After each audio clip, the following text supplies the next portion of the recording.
Welcome to Animal Posse, the podcast dedicated to the people and rescues making a difference in the lives of animals. Welcome back to the show, everybody. Today, we are diving into the heart of animal advocacy here in Louisiana. We've all seen them, the shadows moving through our neighborhoods, the forgotten faces of our community. But today's guest didn't look the other way. She decided to build a lifeline.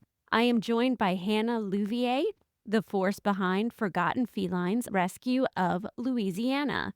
Thank you for being here today, Hannah. Yeah, my pleasure. I want to hear all about Forgotten Felines Rescue of Louisiana. What is your mission and how did you get started? So our main mission is to pretty much take in cats that have just no chance. Same thing with dogs too, but obviously our main focus is on cats. We started off as a TNR program as college students. It was my sophomore year of college, and we actually had a feral cat colony on campus. And one of the cats actively gave birth in front of us on a sidewalk while we were walking in between classes. And we started off as a group of strangers. We all just came together in an alleyway and sat there and watched this cat do this. And from there, the very next day, we formed an organization on campus that helped TNR cats. And obviously, we would rehome kittens that we trapped and we would socialize them. And from there, we formed into Forgotten Felines Rescue about 2 years later. And so like I said, our main goal was to start off with TNR cats, cats that people overlooked, your feral cats, your street cats. And we started taking them in and realizing that it was pretty easy to socialize our young guys. And if they weren't socializable, we could always treat them. We did every medical care that you could think of for them and release them back into a colony that was monitored and fed and sheltered. Did you go to college expecting for it to turn into this? Were you an animal lover before this? I absolutely was. At the time, I was pre-vet, so loved animals. I was a biology student, and it was a group of bio students who did all of this. Did I think that it would change my life 10 years later? Absolutely not. I did not think that it would have engrossed me so much.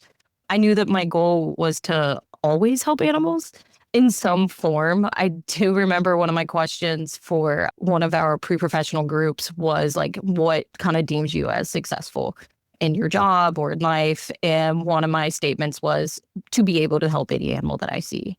And 10 years later, here I am, and I'm reached out with all kinds of cases. Our main focus as of right now is our shelter cases. So we do have a lot of shelter people who reach out to us about medical cases that basically exceeds their medical knowledge and or their financial possibilities for these animals. And for me, because at this point, I'm a surgical technician for vet and at multiple animal hospitals right now. And so I have the means and I have the knowledge and I have the people around to help take on these special cases. So we do get a lot of cats who need amputations, cats who have weird skin issues, eye problems. CH right now is pretty much taken us over. A lot of people have been reaching out to us about taking in our little CH guys. And so that's pretty much where we've landed and where we are now. Yeah, I definitely would like to talk more about that, but I would also like to backtrack a little bit to your beginnings of getting started because I'm in a different generation from you. And so I'm older than you are. And of course, like we're seeing now, my generation is almost considered the younger generation in rescue because there's very few people that are your age in rescue. And it seems to be like a big problem right now because all these other rescues that are established, they don't know what they're going to do because they're having a difficult time recruiting younger people. So since you started at such a young age, I would like to get like more insight to that too. Like when you first got started doing the TNR and y'all saw these stray cats on campus, was this something that you were already aware of that this was a problem? Did you already know about TNR or did you like look for a mentor? I had absolutely no idea that was a problem. I didn't even hear of TNR when we formed. I had no idea what that term even meant. And the fun fact, I had little cat knowledge on top of that when I first started. We formed the rescue when I was 19 years old. I was very young and had no idea what I was doing, if we're going to be so completely honest. But yeah, I had absolutely no idea. So when I found out that basically feral cats and colony cats were a thing, it just hit me. And I was like, oh, I'm going to do research on that. And I started researching it. And then I learned about TNR. And then Angela with Purrs of Hope actually is the one that taught us everything that we know. She really took us under our wing and was like, this is what you do. This is how you set a trap. This is where you take them. This is what they need and they care, blah, blah, blah. And we went with it and ran with it. And once again, at this point, I was a teenager and had just very little knowledge. It was very interesting to me. So I guess more from like my scientific background of like where I was headed in school, I saw it as a science thing to look at. So that at the end of the day, they were just animals and how we could fix them. And so I guess that gained more of my interest from that aspect of what difference could we actually make? And if you want to quote unquote call it a science experiment, first true colony that we were able to pretty much contain was the cats on campus. And so that was our main focus. And so once we saw it kind of dwindling down, so the amount of cats having kittens, the amount of cats basically showing up injured, hurt, all of that started dwindling down within a year of us just trapping, spay neutering, and taking in kittens. And so we saw the difference. And so we're like, oh, we can do this in other places. And more people reached out to us. We would see a cat and we would go to these random areas and we would just start trapping, neutering, and repeating the same process and seeing a difference there as well. And so once again, being so young, it was easy in the sense of we just had to worry about school. So we all had jobs at the time, but it really was something that could put all of our focus in on. We've also tried to recruit people and try to get people more closer to like our age. I feel like now that all of us are 30 in the group, that we have reached more people to assist us and to spread that knowledge of TNR and taking in cats and not to look over anything and to basically be able to rescue. Of course, once again, I am under the full agreement that there are fewer and fewer people going into rescue at our ages. Most of the people that we obviously work around and have partnership with are a lot older than us still.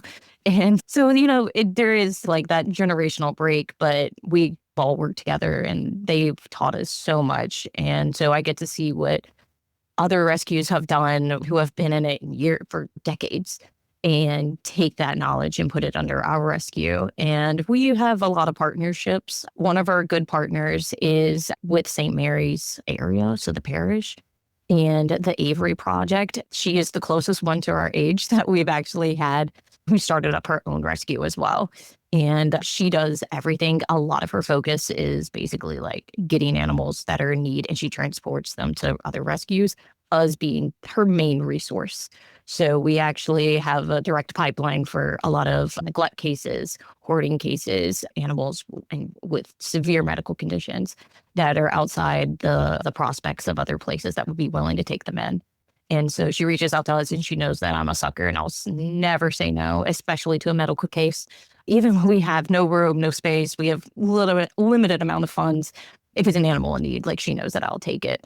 And so we've worked together. And so far, she's pretty much the only other person that together we've formed our own separate rescues and have watched them grow.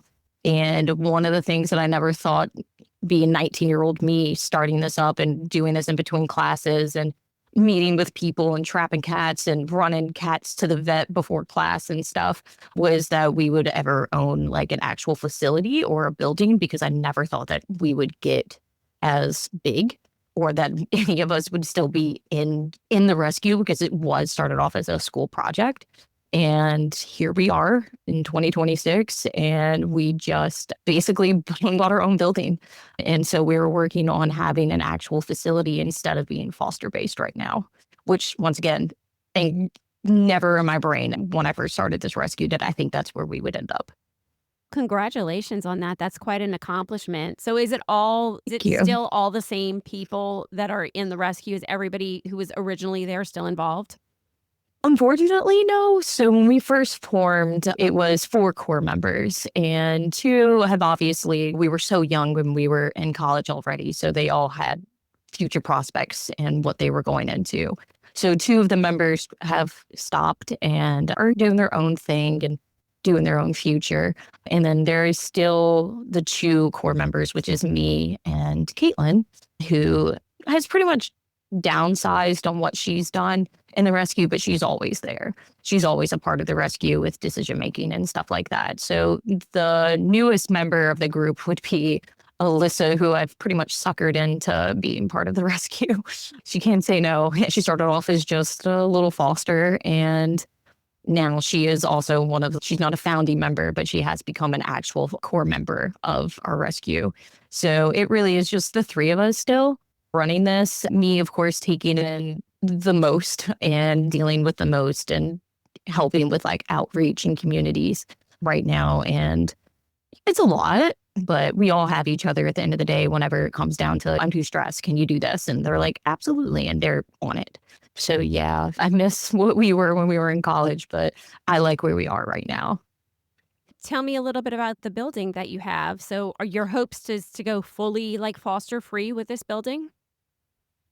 Yeah, actually, I'm sure you know how it is in animal rescue. Finding fosters is not always an option. Some people like to foster for a week or a weekend, and we have animals in our rescue that are here for months, especially our medical cases where they have to have surgery, they have to heal and recover, and that takes a long time. And what we have found to be the easiest thing was that we have actually managed to be working out of a single building right now that it's not ours at all, but we were kind enough by a couple of people to donate the space to us.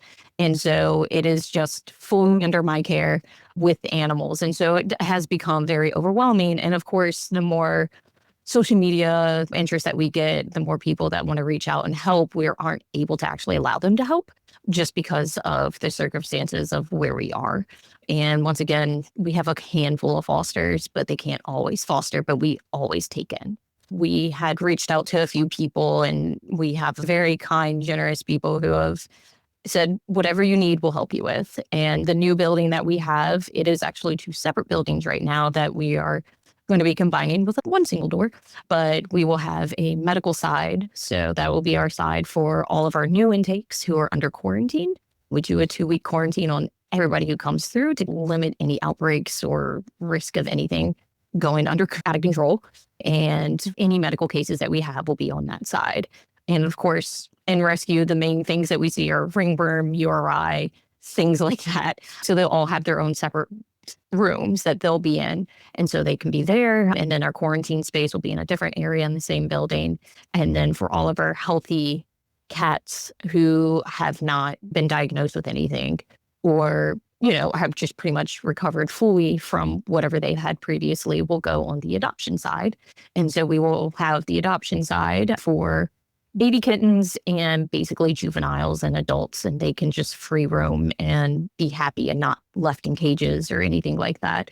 And of course, if fosters come up, then yeah, absolutely, we would welcome fosters and to help out and take home a kitty for a while.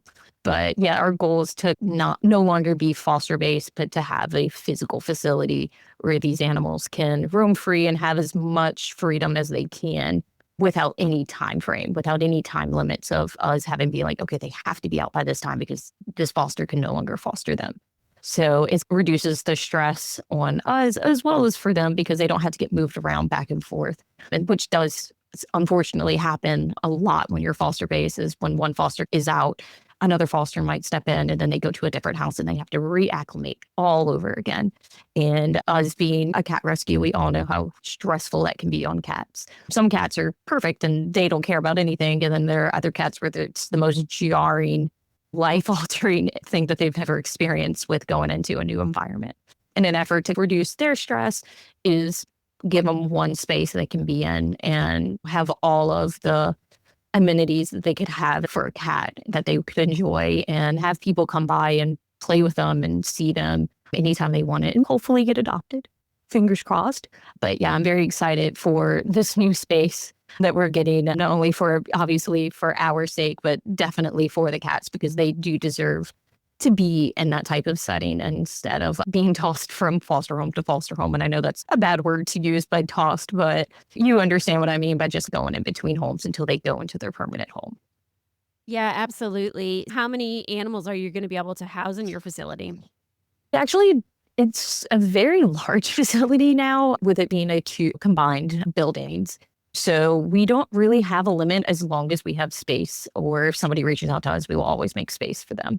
So it's not saying that we're open intake, but we will always make space for any animals in need. So there's truly like no limit. So I do think that based on what we are now, which is limited, that we could expand a lot more with what we intake and how we intake them and everything like that.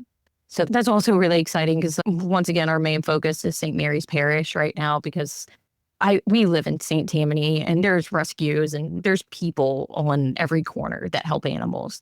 And not to say St. Tammany does not have any issues with strays or animals in need, but St. Mary's Parish has been one that we've been working with for almost 5 years now. And almost every single animal that's in our care comes directly from there, because they have no resources at all.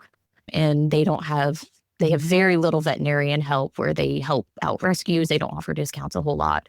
And it was one of the discussions that I had with one of my members. And I was like, what if we just focus on them and stop taking from our community, which doesn't necessarily make a hit because there are so many rescues in our area, and really focus on animals that like truly need it, animals with a deadline, animals that if they do not receive help will die. And of course, like once we started doing it, we were like, wow, this is great, because it actually feels like we're helping. It doesn't always feel that way in rescue, which once again, I'm sure you understand, but doing the St. Mary's, I call it the St. Mary Parish pipeline, has really made a difference on what I feel like we have done. And like I said, for about 5 years now, we have taken in probably over 1,000 cats and dogs from them that were either on the euthanasia list or for space, or they needed surgery and they couldn't afford it. So they were automatically going to be euthanized. And so we've made a major difference in the lives of those animals for sure. And so that's been very rewarding in that aspect. Yeah, it's all the rural parishes do need a lot of help. Yes. How Oh, is it yes. that you came to get connected with St. Mary Parish? That's so funny because I actually don't quite remember. I really feel like Carla Cutrain, who basically was working at the shelter at the time, had just sent us a message about a cat. Like it was like a cat and some kittens who all had such severe upper respiratory infections that at some point they were going to need enucleations, whether it be bilateral or unilateral. Their eyes were going to have to come out. And that is something that it was completely out of their financial, what they could pay for these shelter animals that may or may not get adopted. And so, of course, they would move on to something else that is more adoptable and something they could help with less amount of funds. And so she had reached out. And one thing about me is that I'm a sucker for an eyeball cat. Eyeball cats are my absolute favorite things on the face of this planet. And it just took one email. And then we met once. And then once again, it was like campus realizing about TNR and all of that stuff all over again, where I was like, oh, y'all actually have no help. These animals, if somebody doesn't say that they'll help them, they just die. And she's like, yeah, pretty much. And I was like, oh, I will always help you. No matter what, even if I can't, like I will help you in some way. And like it's been a very, very rewarding partnership with them. And they've always been so kind. And they honestly, watching them do the hard work of rescuing these animals in some of the conditions that they send pictures in. And I'm like, I'm just happy I can help. I'm happy that I can remove them from that. And y'all have put in basically all of the work of rearranging with police officers, because they do handle a lot of stuff with the court and police handlings and all of that stuff. And some animals are basically evidence at some point. So they do have to go into an evidence hold with their shelter, and then they can be released to us. But yeah, it took one email and it has pretty much trickled into what we are now. And they have done so much work, and I'm always happy to take in anything that they do. And a lot of they've gone independent. They did leave the shelter. They do have a good communication, obviously, with the shelter, but now their main goal is to reduce the animals actually going into the shelter. And so they, with their network, they have managed to deviate animals from even entering the shelter to begin with and getting them straight to us through a lot of work on their part. So, yeah. Yeah, and that's where the aviary creature rescue is too, right? In St. Mary? Yes. Yeah, 'cause Yes. I did speak with Alyssa about that and just some of the things that go on in that area. It is atrocious. Um, Yes. and It then, truly is. they have these weird laws too that they're trying to come up with where you can't feed cats or can't feed strays. Mm, It's backwards to me.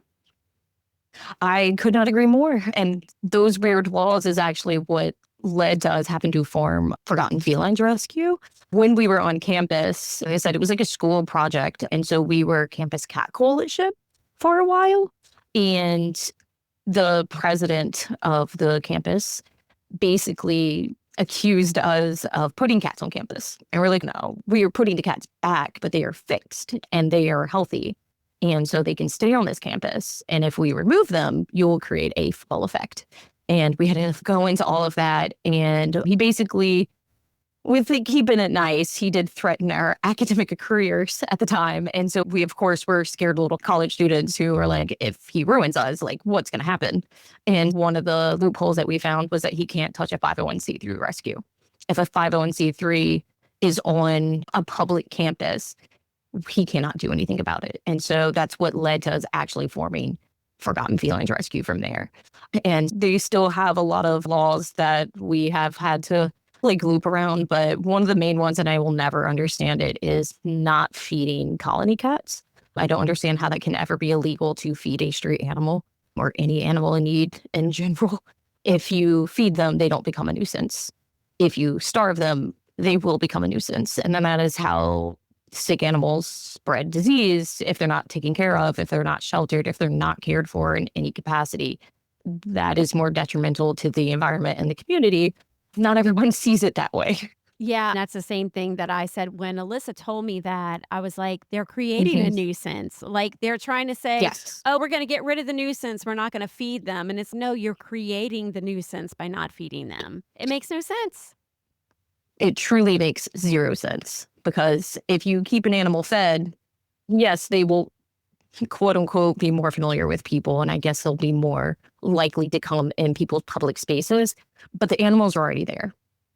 We didn't put the animals there at the end of the day. The animals are already there because of an ongoing system that is all over the world of not spaying and neutering your pets, of just abandoning your pets outside because they just think that they're animals. And I don't think that people understand that our pets have been domesticated to be pets, not to be wild animals. And so they cannot take care of themselves. Feral cats are a completely different aspect of that because cats are incredible in the aspect of how they can navigate within on their own. But yeah, just if you leave them alone, then you create an entire different problem of animals that are desperate. And desperate animals are never good. And like I said, you make animals sick by doing that. And the sicker the animal, the weaker immune system, the more likely for disease and viruses to spread among other animals within the community. And once again, people that are of higher status don't really see it in that way, which is very frustrating at times. You did say that you are a surgical vet technician. Yes, ma'am. Okay. I've been doing it since 2015, so a little over 10 years now. So tell me about some of the special medical cases that you take care of. Yeah, absolutely. The current ones that we have, it always comes in waves, which we all find funny. Like it's not funny, but it is funny. We'll be contacted about a cat that needs an enucleation or a cat with a eyelid agenesis where they don't have an eyelid, and which would obviously have to be led to an enucleation. And most of our cases are eyes. So we get a lot of cases where just if you don't treat a cat's eye infection, their body will take care of it in the sense of it will cut off any healthy tissue it can or blood supply to that eye and make it unusable, and it can cause a problem later on to them. And so it always comes in waves where we'll get one cat with an eye infection that needs enucleation, and then we ended up with 10 cats that are getting eye nucleations. This current go that we have right now was like leg amputations. And so we were contacted by Carla, who works with Alyssa. And she was like, we have this one little mama cat that she got pulled underneath the fence by a dog and her leg is broken.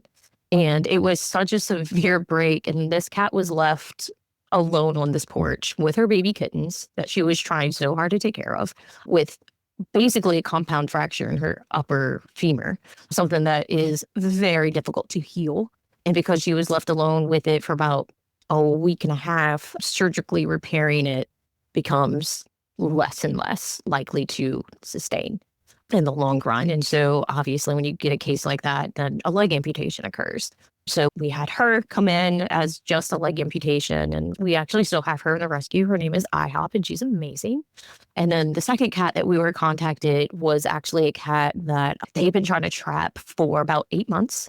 She had been roaming around a neighborhood with a embedded collar that was around her neck, and through her arm went over it. So it was also underneath her armpit. And it caused such severe tissue damage underneath her armpit area that we tried. It was about 3 months of us trying to get her arm to heal, but just because of the position of her movements, constant everyday walking, and where it was purely positional, we ended up having to amputate her leg as well, just because it was not healing the way that we had wanted it to heal. It just could not fully heal in itself. And so a lot of leg amputations, a lot of eye nucleations, a lot of cases with cats with cerebellar hyperplasia. We do get those a lot because I think once people understand what they're dealing with when it comes down to CH cat, then it's, oh yeah, we can take care of them. But with you having these overrun rural shelters who just cannot put all of their effort into a single animal, they become the case where that's not worth our time right now. And so they end up in our care as well, especially when they have a lot more severities than some other cases that you'll see with CH. And we'll get those. So we currently have 2 CH cats in the rescue as well. We just had a CH puppy, which I have never seen in my entire life. But she did get adopted, and she was really fun because I've never seen a dog with a neurological problem. Some of the more weirder cases that we've had that, once again, that most people just wouldn't even think, oh, that's a thing that can happen, are liver shunts. We've had a lot of cases where we've received cats with liver shunts because they couldn't understand what was wrong with this animal. It just was off. They had seizures and they couldn't really pinpoint it. And with them, once again, having limited funds, it's just, we can't afford these diagnostics. And so we get them in our care, and we've had a lot of cases of liver shunts. And with that, we have a soft tissue surgeon over in St. Tammany, and she's repaired all of them, which has been incredible because it is a very invasive procedure, and she's saved every single one of them. We've had cases where it gets a little bit more obscure. So we had a case with a kitten with an intestinal stricture, and the stricture basically was her body creating a foreign body within herself. And we actually had to dilate her colon. Every week we had to bring her in for her colon to be dilated to the same soft tissue surgeon that did the liver shunts. And once again, that cat was fine. We get a lot. It's very weird cases sometimes. And so we had one that actually came straight from Alyssa. And this one's not a success story, but it is one of the cases that I'd never seen. I've read about it, and I've never seen one in real life. And that is one where she had actually had a puppy come into her care. And she messaged me freaking out, of course, because what do you do? But this puppy was actually born without an anus, which sounds really weird, but there was no way for an output of stool to come out.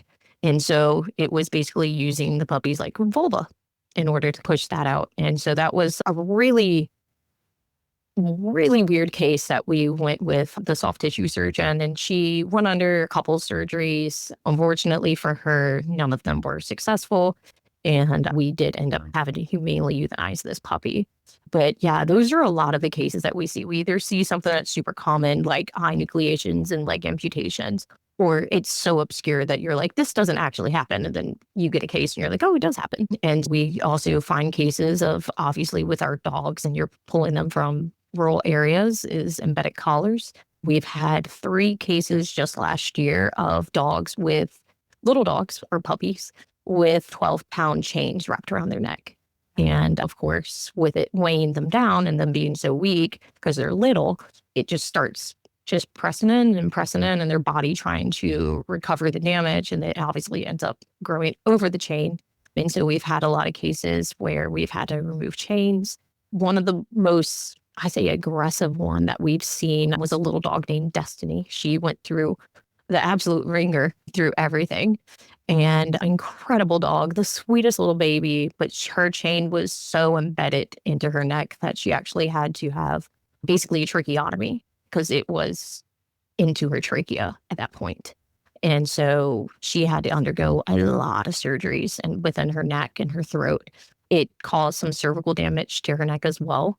And that's very limited on what we can do, even with our surgeons that have graciously helped us throughout all of this. And yeah, we will. There's a lot of the cases that I've seen within our rescue over the last, I would say, like year or so. The cases that you're mentioning, they are truly animals in need, definitely. There's been a new trend with people just like all of a sudden, okay, I got to get rid of my 10-year-old cat, my 11-year-old cat. And I know like sometimes there's situations that do come up if somebody's going as a Mhm. hospice or something like that. And I'm not talking about those cases, but I'm just talking about like I'm moving tomorrow. I need to get rid of my 10-year-old cat. So do you ever see any kind of those or do people contact you about those as well? Every single day. Every single day, someone contacts us about an animal that, we don't want this animal anymore. We've had them for 12 years and now we can't provide them a nice rest of their life with us in our home. We have to completely uproot them and change their whole life, those are the most frustrating. They actually make me so incredibly angry because I can't imagine. And of course, when it comes down to certain circumstances of this person has a medical ailment, they can no longer physically care for this pet, we are always open to them. When it comes down to people who quite literally have done nothing for this animal and have not gone the bounds to find an actual home that instead of just going straight to a shelter or straight to a rescue, those are the ones that we kind of put them on more of a wait list. We ask them to foster. We ask them to send us pictures. We are more than happy to update their medical care at the time, but physically intaking them is never truly an option just because you don't want your pet anymore. And so it hurts us knowing that we have to allot our time, space to animals. I'm not going to say more in need because there's no other animals that are going to be like, oh, this animal's worth more than that animal. But animals that like truly need us in this moment, in this time frame, and we need to have space for them. But that's why we always give them resources. One of the things that we always allot within our finances, within our budgeting, is community care. People that are willing to accept what we give them. So if somebody has an 8-year-old dog that they can no longer take care of, we can always take in dogs. But the dog has never seen a vet, has never been spayed, has never been vaccinated, all this stuff. And they're going to try to find this animal home independently. We always tell them, bring them to us. We will fully vet them and we'll post them on our adoption sites where we cannot physically intake them. So that's usually what we do with those type of public cases where if they're able to at least find a home for them. I've had some cases where they're like, we have a home for this pet, but we can't afford to spay them. Great, bring them to me. I'll have them spayed for you and they'll be microchipped and vaccinated. And if you want a heartworm test, if you want a combo test, we can do all of that for you before they go into their new home. But, we try to reward the people who do take the extra steps to find a safe place for their pet without it having to go to a shelter or a rescue. And not everyone can do that within their means. And another thing that we do is that we'll provide food if they need the food. If it comes down to, I can no longer afford my pet, I'll help you afford your pet. If that means it keeps them out of a shelter or it keeps them out of the system. And so we do have a few people that will message us every month and it's the same group of people and we will have food sent to them. Or we will tell them, oh, food just came in or food was just donated. You can come pick it up. And we do that a lot as well. And once again, if you show the effort that you are trying everything in your within your parameter of what you can do, we will help you no matter what. And that is one of the ways that has come to limit our burnout when it comes down to owner surrenders is finding those people. Because if you're not willing to take up somebody who's offering you medical care and food, then you actually don't care about the pet. It was never about, oh, I just can't take care of them anymore. It was never about that. And that's one of the things that, like I said, we do see those every day. We do get a lot of cases. And once again, I'm a sucker for a little old animal. And when people reach out to us, I'm like, my mom or my grandmother is going into a nursing home and they can't keep their pet. And no one in the family can take in this pet. That's when I'm like, I'll go ahead and I'll take that, because those aren't circumstances that you endure every single day. That's not something that somebody can be necessarily prepared for. Like, obviously, we all know it's coming to some extent, but sometimes when somebody ends up in the hospital, it's pretty drastic. It's like right then and there. And so we will always take in those pets that their owners physically can no longer take care of them, but they love them to the very end. We had one this past, probably about 3 months ago, and it absolutely was one of the funniest stories that we've ever received. But an older woman, as sweet as can be, when she got put in her nursing home, snuck her little puppy in. She snuck in a 2-year-old little Yorkie dog, and it was not a facility where you can hold animals. And so she snuck her in, and one of the workers ended up contacting us within a month of her entering into their care. And they were helping hide the puppy. They were calling her contraband for a little bit. But of course, once one of the directors found out, they're like, either the woman who lives here and we take care of has to go, or the puppy has to go. And so, of course, they didn't want to reach out to their shelter because it would have been like a whole case, and they wanted to keep it under wraps. And I was like, that's fine. They sent me one email and I was like, that's the funniest thing you ever heard. Please bring it to me right now. And they did. And she was the sweetest little puppy. And we always joke that she was contraband for just a little old lady who was just trying to find some solace in knowing that she had her pet with her. She does stay in contact with us, which I find to be the cutest thing. And she is in direct contact with the people who adopted that dog. That was one of my favorite cases last year. And we all have a little group chat and we get to update each other with everything. And it's quite adorable. And from what I understand, the new adopters for that puppy are able to actually visit with the dog because they do live in the same area. And so the little lady has actually seen her dog since it's been adopted. So sometimes you find really amazing adopters who will love a story, love anything like that, and will do anything to help keep that connection with an owner who also loves their animal at the time. And so that's been really incredible. Yeah. So we do see a lot of those owner surrender cases. And whenever we can't help physically intake, we will always help in some other type of way, whether it just be resources of food or just medical care. Yeah, that's an amazing story. And I can't believe they were able to hide that puppy for a month. Yes, it's the funniest thing ever. And I was like, and she was little. She was 5 pounds. And I was like, I guess I can see it. And she's quiet. The dog was very quiet. And I was like, I think this dog knew that she was not supposed to be there. Yeah, that one, the moment I heard it on the phone, I was like, yeah, I will help out with that. That is the funniest thing I've ever heard in my entire life. Please bring her to me. And that was great case. And it was right before Thanksgiving. It was a very fun little thing to navigate around. Yeah. Did she get adopted right away too? She did. Being a little toy breed obviously is a little bit more ideal, if you will, quote unquote, when it comes down to people wanting an animal. But people also really love the story because, of course, we put her little contraband story in her bio, and we had a lot of people reach out and was like, I would love nothing more to have a puppy that was smuggled. And I was like, absolutely, here you go.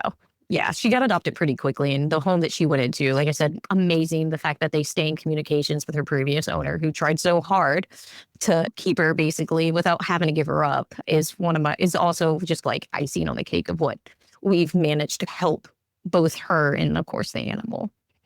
Yeah, that is a wonderful story. That's really good. I was going to say that you put that in the adoption bio, and that kind of almost had to seal the deal because it's a great story to go along with that. So when is your new facility going to open up?